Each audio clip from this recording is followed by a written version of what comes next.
खबर आपको देंगे। पास्को 74 अरब 47 करोड़ रुपए मालियत की दरामदी गंदम फरोख्त करने में नाकाम रहा है, जिसकी रिपोर्ट में निशानदेही की गई है। तफसीलात जानेंगे। डॉन न्यूज़ के नुमाइंदे ताहिर शेरानी हमारे साथ मौजूद हैं। ताहिर, क्या तफसीलात हैं?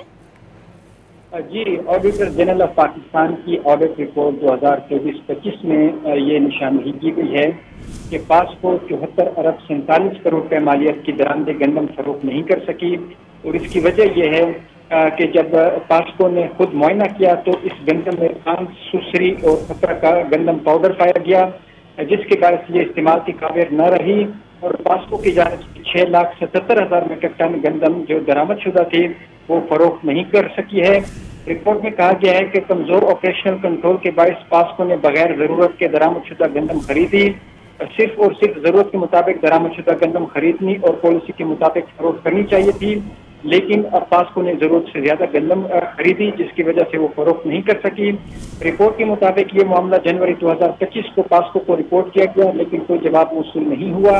और जनरल ऑफ पाकिस्तान की रिपोर्ट के मुताबिक गंदम की दरामद और अदम फरोख्त के मामले की मुकम्मल तहकीकात करके जिम्मेदारान का तयन होना चाहिए।